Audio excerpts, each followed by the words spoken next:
Assalamualaikum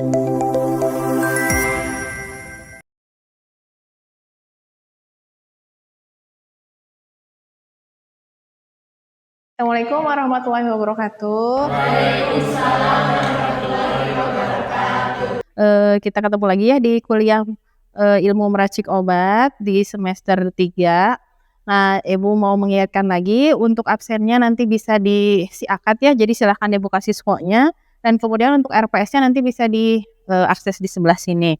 Jadi untuk jadwalnya untuk kelas A nanti bisa dilihat di ruangan ini ya, kemudian tautan kuliahnya ada di sebelah sini dan absensinya ada di sebelah sini.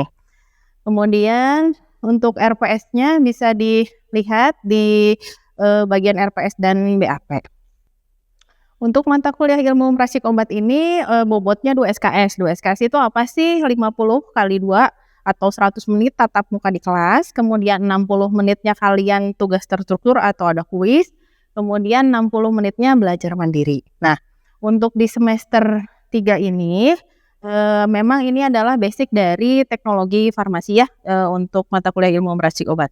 Nah, deskripsi mata kuliahnya ilmu meracik obat itu mempelajari apa sih? Kita mau mengulang lagi ya. Jadi untuk mata kuliahnya kita mempelajari aspek kefarmasian, terus kemudian mengenal obat, macam-macam jenis obat, ada yang obat keras, obat bebas terbatas, obat tradisional, kemudian berbagai istilah yang tercantum pada ketentuan umum farmakope. Sekarang farmakope yang berlaku farmakope Indonesia edisi 6. Kemudian ada bagaimana kita membaca resep dokter dan salinan resep, itu yang kita akan pelajari sekarangnya itu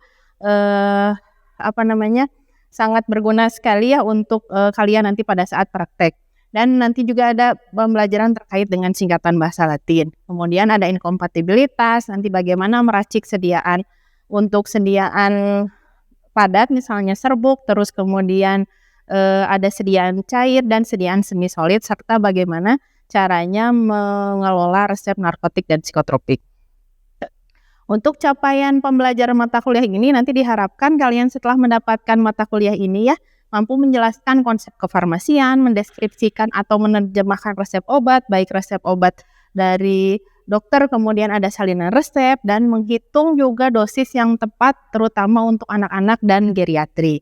Kemudian mampu menjelaskan nanti bagaimana sih cara pembuatan sediaan padat, misalnya serbuk, bisa serbuk terbagi, bisa pulvis, kemudian untuk sediaan kapsul, sediaan cair nih misalnya ada larutan, suspensi, kemudian emulsi, dan sediaan setengah padat, ada salep, krim, kemudian penetapan juga karena ini merupakan sediaan racikannya, jadi kita tidak mengikuti expired date seperti yang dari pabrikan, tapi menetapkan beyond use date. Kemudian yang terakhir memahami dan untuk pengelolaan sediaan obat yang mengandung psikotropik dan narkotika.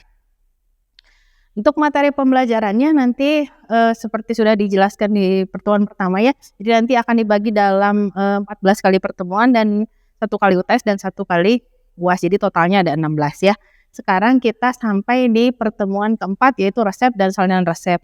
Untuk 3 pertemuan ke belakang kita sudah mempelajari tentang kontrak kefarmasian, sejarah kefarmasian, terus kemudian penggolongan obat dari mulai obat keras, obat bebas terbatas, psikotropik, narkotik, obat tradisional gitu ya. Kemudian minggu kemarin kita sudah belajar mengenai farmakope ya, bagaimana caranya membaca farmakope, mengambil informasi dari farmakope, terus kemudian nanti kita belajar inkompatibilitas di minggu depan, dosis dan perhitungannya, pengenalan bentuk sediaan padat, cair, semi solid, dan yang terakhir pengelolaan sediaan psikotropik narkotik ya. Nah, metode pembelajarannya yang kita terapkan di ilmu meracik obat karena ini merupakan materi dasar ya. Jadi metode pembelajarannya adalah problem based learning, di mana kalau di pertemuan yang sekarang ini kita tugasnya adalah membaca resep dan pembuatan salinan resep. Jadi gimana caranya membaca resep yang diberikan dokter ke apoteker nantinya, dan bagaimana cara membuat salinan resep ya, dan bagaimana cara pembuatan etiket. Kemudian untuk komponen penilaiannya ini nanti bisa dilihat di RPS-nya di sistem ya, di Sisvo ya. Nanti ada forum kehadiran, jadi kehadiran Anda juga kami nilai, porsinya adalah 5%, tugasnya sebanyak 15%, kuis yang ada di e-kuliah nanti bobotnya adalah 10%, UTS-nya 35%, dan UAS-nya 35%. Jadi total semuanya adalah 100%. Jadi kalau untuk kehadiran, untuk yang bisa mengikuti UAS adalah sebanyak 80% ya. Kemudian ini nilai KRP-nya yang sudah di breakdown. Kalau untuk lebih detailnya bisa dilihat di RPS-nya ya, yang di sistem. Jadi setiap KRP atau kartu rencana penilaiannya itu dimulai dari capaian prodi, ini ada 4, ada 1, 2, 3, 4. Masing-masing itu ada asesmennya, yaitu dimulai dari kuis, tugas, dan UAS dan UTS ya. Jadi ada 4. Kita asesmennya dengan forum, kuliah dan partisipasi tadi kedatangan Anda. Terus kemudian ada kuis, bisa tes lisan atau bisa melalui e-kuliah. Kemudian ada tugas tertulis, ada UTS, dan ada UAS. Selamat datang di pertemuan keempat untuk mata kuliah ilmu meracik obat. Kita sekarang sudah masuk minggu keempat ya, dengan materinya resep, pelengkapan resep. Nanti kita juga belajar pengelolaan resep dan nanti untuk salinan resep. Untuk di e-kuliahnya boleh nanti diakses ya di Sisfonya. Nanti Ibu sudah upload untuk materinya, silahkan di-download dulu sekarang kalau yang belum di-download ya. Kemudian nanti ada tugas yang akan kalian kerjakan. Nah, tugasnya ini tentang apa? Tentang resep, pelengkapan resep, dan membuat salinan resep. Ya, untuk tugas pertemuan 4 yang sudah saya upload di e-kuliah ya, nanti silahkan dibuka tugasnya, nanti tinggal diklik seperti ini, kemudian nanti silahkan Anda upload, nanti tugasnya paling lambatnya minggu depan ya. Nah, tugasnya seperti ini, terdiri dari 3 resep, nanti resep ini harus Anda buat salinan resepnya, formatnya seperti ini. Nanti silakan ditulis nama dokternya siapa, tanggal resep, nomor resep, tanggal pembuatan, nama pasien, umur, dan ditanda tangan kemudian diberikan cap sebelah sini. Kemudian jangan lupa dibuat etiketnya ya. Etiketnya dibuat untuk masing-masing obatnya. Jadi untuk resep yang pertama, tugas yang pertama, saya minta Anda membuat salinan resep kalau pasiennya itu meminta diambil semuanya. Jadi fenofibraten 30, allopurinol 30 dengan lansoprasolnya di 10.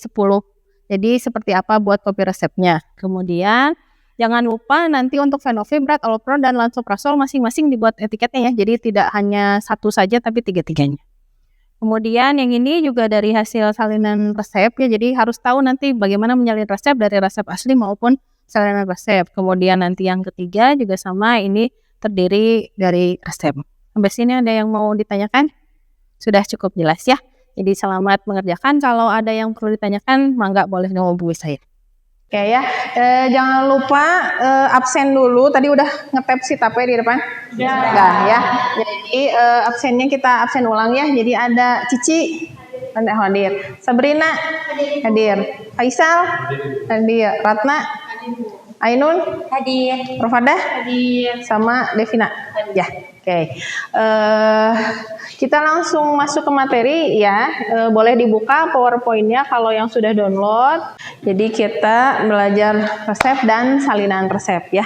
Jadi sebelum masuk ke materi, alangkah baiknya kita berdoa dulu ya. Untuk kelancaran semuanya, berdoa disilahkan. Oke ya, jadi minggu ini adalah terkait resep dan salinan resep. Masih ingat nggak materi minggu lalu terkait farmakope? Ada yang masih ingat? Masih. Ada yang mau coba jawab farmakope itu isinya ada apa aja sih? Boleh.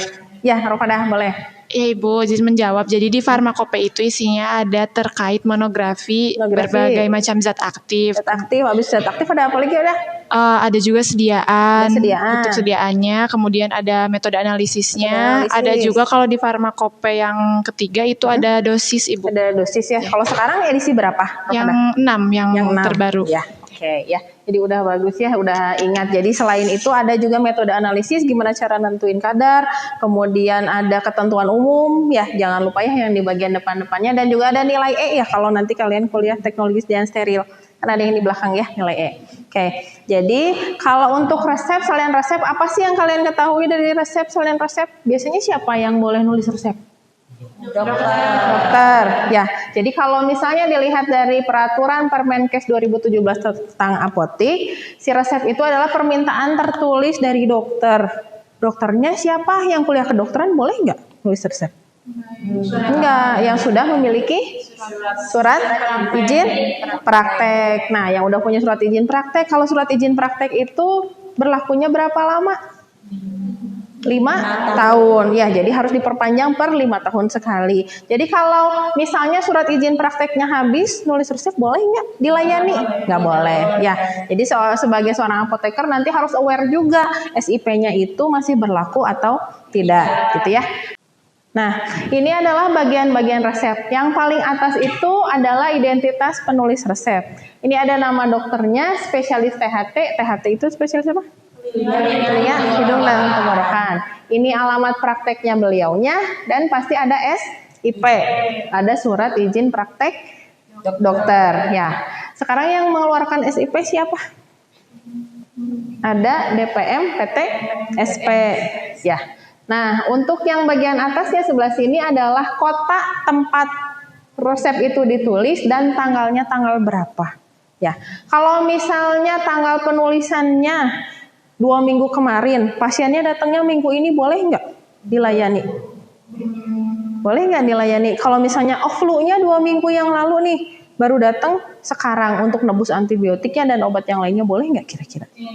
Tidak boleh, karena mungkin diagnosanya udah beda ya dibandingkan dengan yang 2 minggu yang lalu. Kemudian ada tanda resipe, ini masih ingat resipe ini artinya apa? Ambillah. Ya, jadi ada asetosal. Asetosal itu nama latinnya apa? Asam asetil salisilat, acidum salicilicum, sama nggak? Beda ya, kalau acidum salicilicum yang salisil talak, jadi jangan kebalik. Kalau fenobarbital, obat apa? Obat keras, obat psikotropik, narkotik? Psikotropik dia, atau nama lainnya fenobarbital apa? Luminal ya. Terus kemudian ada CTM, singkatan dari klorfeniramin maleat. Ada glukosa. Kenapa sih harus ditambah glukosa? Karena diracik, nanti dikasihnya dalam bentuk pulveres kan ya, dalam bentuk serbuk. Untuk meningkatkan akseptabilitasnya berarti ditambah pemanis, contohnya glukosa. Terus kemudian dibuat, nah ada DTD. DTD ini apa? Dateless dosis, berarti dosis yang di sini, jumlah yang di sini dikalikan dengan 15. Ya, jadi bukan semua jumlah yang ini dibagi dalam 15, tapi ini hanya untuk satu bungkus saja. Ya, satu bungkus saja. Nanti diminumnya Signa 3DD pul 1, artinya apa? Cari 3 kali 1 bungkus. Ya, 1 pul 1 bungkus. Kalau di sini 1 tablet berarti 1 tablet, gitu ya. Terus kemudian kalau yang kedua ada salisil talak 2%. Ini kira-kira sediaannya diminum atau di apa? Ditabur, dioleskan, berarti secara topikal. Ini bentuk sediaannya apa? Bedak ya. Dia masuknya pulvis bukan pulveres. Kalau pulveres yang serbuk terbagi ya. Terus kemudian jangan lupa setiap akhir 1R pasti ada tanda tangan dokternya. Kalau nggak ada tanda tangan dokternya berarti dianggap bisa resepnya tidak sah, gitu ya. Terus kemudian ada identitas pasien, ada nama, usia, berat badan. Apalagi yang anak-anak nih, kenapa sih berat badannya harus dicantumkan? Untuk dosis. Jadi untuk menghitung dosisnya, apakah dosis yang diberikan dokternya sudah sesuai untuk anak usia 10 tahun dengan berat badan 18 kilo. Sampai sini ada yang mau ditanyakan dulu? Sudah cukup ya? Oke. Terus kemudian, nah ada ketentuan khusus tadi ada terkait dengan tanda seru atau paraf dokter. Kalau misalnya setelah kalian hitung misalnya untuk Aditya, CTM-nya 1 mg ini terlalu besar kalau untuk bobot yang 18 kilo misalnya. Tapi memang setelah dikonfirmasi dokternya memang menginginkan nanti dokternya paraf dan diberi tanda seru di sebelah kanannya, gitu ya. Kemudian untuk resep narkotika, contoh obat narkotika apa? Morfin, terus kemudian kodein, gitu ya. Nah, untuk resep-resep narkotika tersebut wajib ditulis terpisah. Jadi nggak boleh nih kalau misalnya seperti ini ada tiba-tiba morfin 1. Itu nggak boleh. Jadi harus satu resep ini hanya berisi resep narkotik saja, gitu ya. Biasanya kalau ada resep narkotik kalian digaris warna merah, gitu ya. Oke. Kemudian ada resep yang bersifat darurat. Misal di resepnya tadi ada tulisannya Sito misalnya. Datang 2 resep nih ke farmasi. Yang satu sito, yang satu nggak ada tanda sitonya. Kira-kira yang kamu layani dulu yang mana? Yang sito ya, yang statim atau yang urgent atau PIM, berbahaya bila ditunda gitu ya. Jadi jangan sampai yang ada resep sito nanti aja, jangan. Jadi karena ini bisa mengancam nyawa orang pasien gitu ya. Nah, kemudian kita masuk ke salinan resep. Kira-kira kenapa sih harus disalin resepnya? Maksudnya gimana? Ada yang mau coba jawab? Ada yang mau coba jawab? Boleh Pak Isal coba dijawab. Kenapa pasien itu kok minta resep ya? Karena si resepnya itu kadang ada yang ditebusnya itu tidak langsung Ibu, ada yang setengahnya dulu. Terus salinan resep juga dibuat untuk misalnya si resepnya itu emang untuk diberikan kepada pasiennya itu berkali-kali gitu. Berkali-kali atau nanti ada tanda iter gitu ya. Ya, terima kasih ya Faisal ya.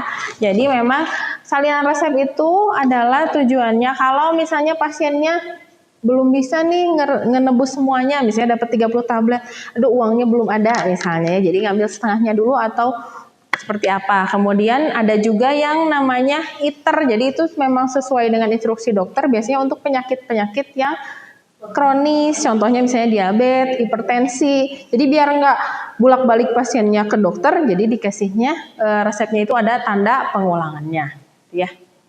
Nah, nanti biasanya di salinan resep itu, kalau kalian bisa lihat ya, di sini ada beberapa formatnya. Yang paling atas biasanya ada identitas apotek sama apanya. Ya, apoteknya di mana sih? Kalau kita misalnya contohnya di apoteknya di Apotek Unisba gitu kan, alamatnya di mana? Jangan-jangan apoteknya fiktif, gitu kan ya? Jadi ada nama jalannya di mana, kemudian nomor teleponnya. Tujuannya apa ada nomor telepon? Nanti bisa dikonfirmasi obat saya misalnya yang habis, misalnya akhirnya disalin resepnya, udah ada belum? Gitu ya. Teh ini mau konfirmasi obatnya begini, ternyata saya alergi, misal pasiennya alergi obat, jadi bisa ditelepon ke sini. Kemudian apa? Berarti apoteker penanggung jawab apotek, ya namanya siapa, kemudian nomor SIP-nya. Kita juga sama dengan dokter, si SIP ini berlakunya selama 5 tahun. Jadi atasnya ini kopnya bukan kop resep lagi ya. Jadi kopnya sudah kop identitas apotek sama apanya. Gitu ya, sampai sini bisa diikuti dulu. Ya. Kemudian ada mencantumkan juga tanggal peracikannya tanggal berapa. Jadi misalnya pasiennya berobat tadi malam, baru ke apoteknya tadi pagi. Berarti nanti yang ditulis, berarti kontak sama kitanya tanggal berapa, kontak sama dokternya tanggal berapa. Jadi mungkin tanggal pembuatan itu akan berbeda pada jika dibandingkan dengan pasiennya itu datangnya ke berobatnya tanggal berapa. Sah-sah aja kalau berobatnya kemarin, baru sekarang misalnya ditebus obatnya boleh ya. Kemudian nanti ada validasi legalitasnya, biasanya ada PCC ya. Tandanya atau pro copy confirm atau artinya adalah disalin sesuai dengan aslinya gitu ya. Oke, ini misalnya contohnya salinan resep ya. Jadi yang di paling atas itu adalah nama apoteknya, ada apotekernya, ada nomor sipanya. Kemudian ada tulisan salinan resep. Jadi ini wajib ada tulisan salinan resep. Kalau di resep asli kan nggak ada ya. Tapi kalau yang di salinan resep ada. Kemudian nanti ditulis dari dokter siapa sih yang meresepkan. Ditulislah tadi dokter siapa, spesialis apa, biasanya gitu. Kemudian ada nomor. Nomor ini apa sih? Nomor resep ya. Nomor resep. Jadi mungkin kalau di apotek itu ada urutan resep itu masuk ya. Jadi di 206 ini ya gimana apoteknya, dia itu resepnya resep keberapa di hari itu masuk gitu ya. Kemudian tanggalnya. Dan ini untuk pasiennya siapa. Misalnya resepnya seperti ini, Avodart 0,5 mg, numero 30, berarti 30 tablet ya. S1DD1, artinya apa? Sehari 1 kali. Kalau udah ada tanda det, berarti artinya apa? Sudah diberikan, sudah diambil. Nah, kalau yang urip 4 mg, numero 60, Signa 2DD1, DID. Kalau DID apa? Dain di video atau diambil setengahnya. Berarti pasien udah bawa pulang 60 atau 30? 30. Kalau misalnya signanya 2 kali 1, berarti diminumnya berapa jam sekali? 12 jam sekali ya. Terus kemudian ada PCC-nya, pro copy confirm, disalin sesuai aslinya. Ada kamu paraf, kemudian cap apotik dan tanggal pembuatan ininya, salinan resepnya, pasiennya nebusnya tanggal berapa. Sampai sini bisa dipahami dulu. Nah, oke. Nah, ini misalnya contoh resep lagi ada di sini ya. Ini urif 30 sama ya 1DD1, avodatnya 30 1DD1, iter 3 kali. Artinya apa iter 3 kali?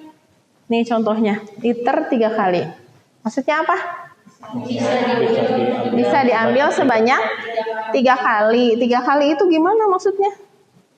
1 pakai resep asli, 3 kalinya pakai salinan resep. Jadi totalnya 4 kali. Jadi 3-nya bisa diulang menggunakan salinan resep. Kemudian yang pertama menggunakan resep asli. Sampai sini bisa diikuti dulu.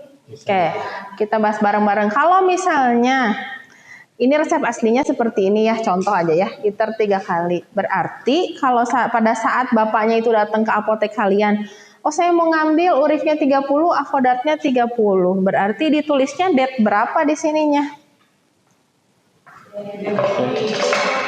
Date berapa? Di sininya ditulis date ori. Ininya juga sama date ori. Kalau iter 3 kalinya berubah enggak? Jadi iter 2 kali gitu. Karena udah disalin resepnya misalnya. Enggak, jadi si tanda iter ini enggak boleh berubah ya. Jadi si tanda iternya enggak boleh berubah. Ya, jadi ini ada date orik. Dah, berarti ini untuk pengobatan berapa hari Ibu tanya? 30 ya. Misalnya bulan depan teh si Bapak datang lagi misalnya. Mau nebus salinan resep yang ini. Terus kamu saya kasih lagi kan salinan resep karena tadi 3 kali ini berarti 1 kali pakai resep asli, 3 kali pakai kopi resep. Ini kan berarti Bapaknya masih boleh ngambil lagi ya. Ya, tadi yang pertama date orik, bulan berikutnya tulisnya jadi date apa? Date iter 1 kali. Ini juga sama date iter 1 kali. Gini kan? Ya. Terus kemudian kalau misalnya ngambil lagi bulan depannya masih boleh?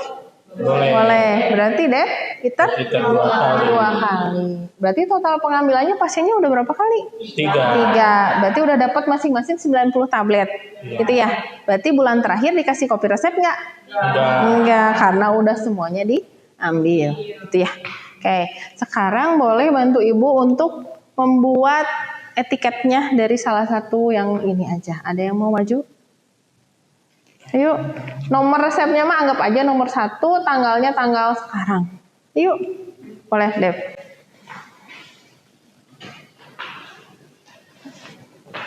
Yang ini namanya yang di sini aja ya. Jadi tuannya anggap aja Tuan Dwi namanya pasiennya ya. Pro-nya Pro Tuan Dwi. Contoh ya. Tanggalnya tanggal sekarang berarti tanggal 10 bulan 7 2026. Nah, tuannya Tuan Dwi. Nama aja contoh. Tuan Dwi terus berarti umurnya 58 tahun. 58 tahun. Terus kalau yang urifnya berarti gimana deh? Sehari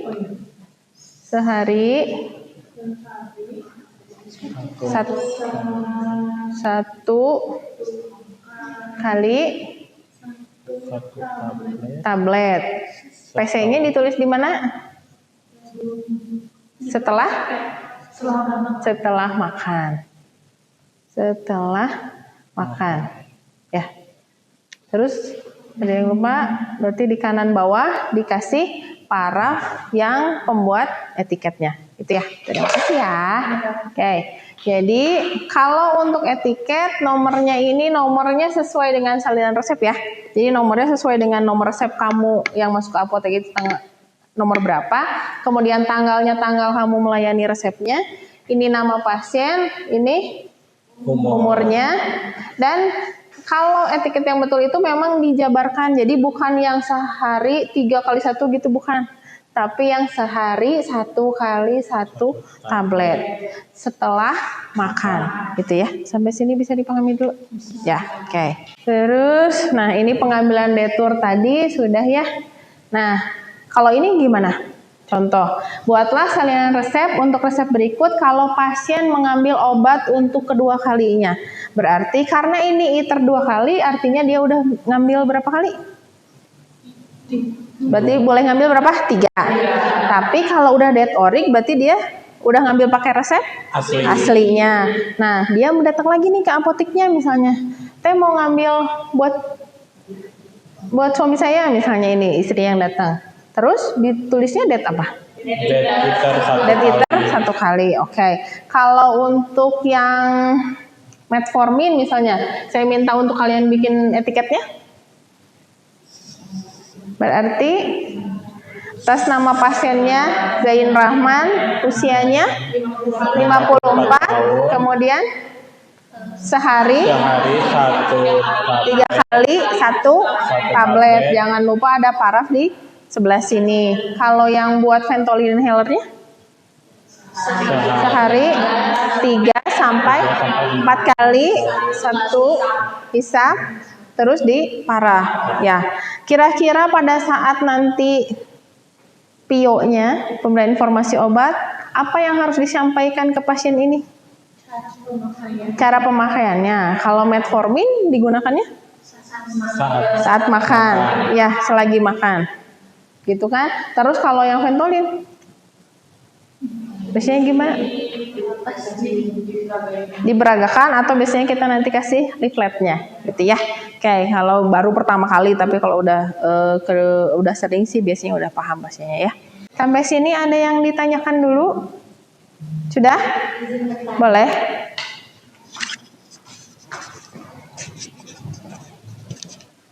Izin bertanya Ibu, kalau untuk membedakan mana resep yang diracik dengan resep yang tidak diracik bagaimana Ibu? Oh ya, oke. Kalau yang seperti ini, contohnya ini adalah resep yang tidak diracik karena memang kalau mau lihat yang aslinya sebentar ya. Kalau ini misalnya yang tadi, nah yang ini itu tidak diracik, alias sudah obat jadi memang. Ya, mereknya memang namanya Avodart dan yang Urif. Kalau yang diracik contohnya seperti ini. 1R itu ada beberapa item. Jadi ini itu diracik jadi 1 bungkus. Kalau ini kan memang udah 1 tablet gitu ya, yang seperti yang di pasaran. Kalau ini karena tadi anaknya Aditya usianya 4 tahun, maka butuh personalisasi dosis. Ya, dengan berat badan 4 tahun misalnya 20 kilo misalnya. Untuk CTM-nya harusnya berapa miligram ya? Jadi dokternya dengan farmasisnya sebetulnya sudah menghitung, oh ini sudah cukup dosisnya. Jadi kalau misalnya yang racikan R-nya memang 1R ini isinya banyak. Ya kalau yang obat jadi biasanya 1R-nya isinya hanya 1. Kecuali kalau misalnya seperti ini salicyl talek 2%. Ini 100, kalau nggak ada tulisan belakangnya ini dianggapnya 100 gram. Ya, kalau seperti ini biasanya ada nanti lihat di formularium atau lihat di Fornas gitu ya. Salicyl talek 2% itu formulanya apa sih, resepnya isinya apa aja sih komponennya. Gitu. Di sini ada yang mau ditanyakan lagi?